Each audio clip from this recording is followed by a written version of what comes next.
Alright, so we've just completed our installation for the under sink method with the standard faucet.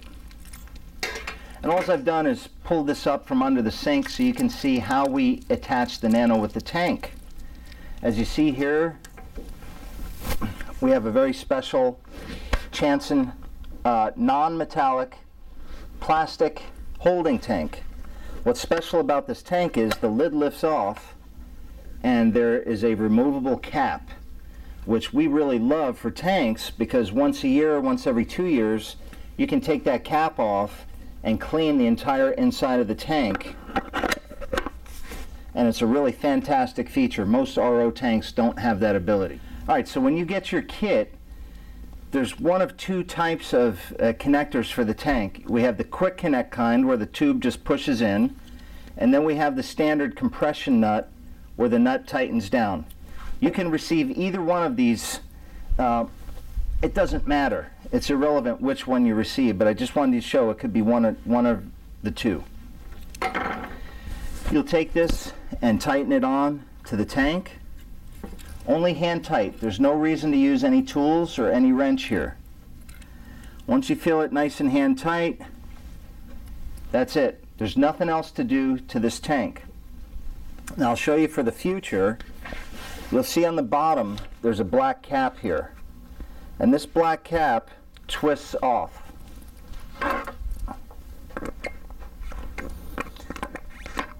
This holds air pressure inside the tank. And if you're ever not getting any pressure inside your system, this is where you're going to have to go. You're going to have to remove this cap, get yourself a bicycle pump, and pump in 6 pounds of pressure, no more. 5 to 6 pounds of pressure. If you put too much pressure in here, you're just going to destroy the tank. So putting more pressure is not going to give you faster water flow. It's just going to destroy the tank.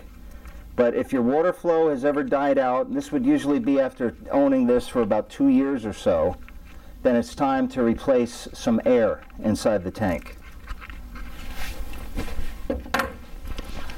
You'll see installing this Nano with the tank is actually very simple.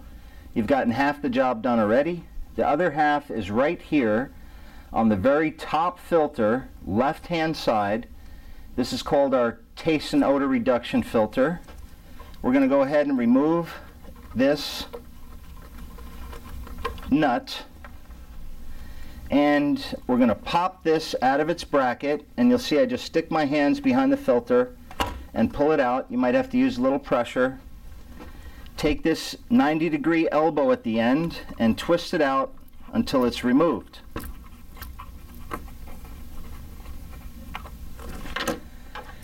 Then you'll find this piece that came with your kit and install it in that spot. Now you'll notice there's a black rubber O-ring here. If your piece has that, there's no reason to wrap any Teflon tape around the threads. If your piece does not have this black ring, go ahead and take this tape that we included and wrap about 5 or 6 layers around the threads. Just helps to seal it a little better. And so we'll go ahead and insert this on the end. And again, this is another piece where there's no tools needed. Just get it hand tight and then get it nice and snug after it's hand tight. Push it back into its bracket, and now you're ready to connect. This line will go right back. Oh, it was a little loose, so I'm going to pull it out and give it a full turn to bring it back up. There's an extra nut here, so I'm just going to remove this nut and we'll push this piece on.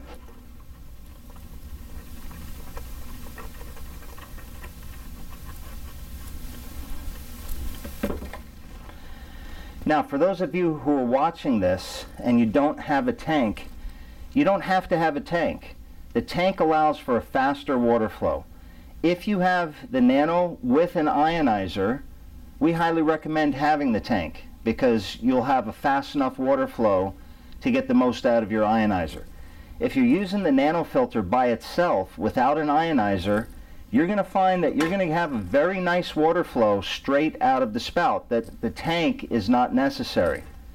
So again, the holding tank is to create a faster water flow for using the nano with a water ionizer. And so now we have our tube connected back into position. And then this is a piece that will come with the tank. So this will not be included with your nanofilter. It's only if you've ordered the tank. This is a piece of 3/8 hose with a union adapter to reduce it down to 1/4 inch. And we'll just push this into the end of the fitting as far as it'll go. Tighten down the nut as hard as you can by hand.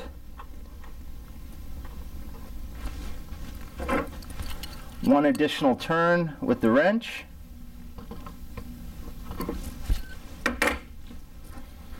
We'll get ourselves a small length of our 1/4 inch tubing. We'll round out the end. One side I'm going to put into the tank and push it completely down. And the other side I'm going to insert into here. And that's it. We're done. Turn the nanofilter on, turn the water on to the nanofilter as normal, and the tank will fill itself up, and it will push water back when it's completely full. Now if you ever need to disconnect this line for any reason, remember the tank is under pressure and it's always going to be pushing water out.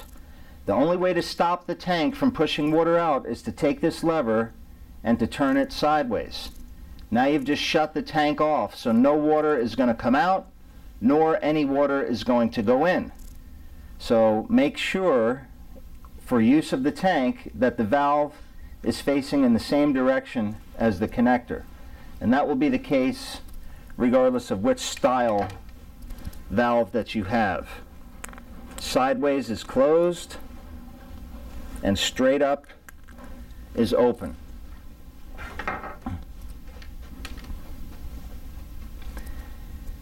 That is your installation with the tank. The tank can be, some people don't want to put the tank in their under sink area. They want to put it in a basement or even drill a hole through the cabinet and put it into an adjoining cabinet.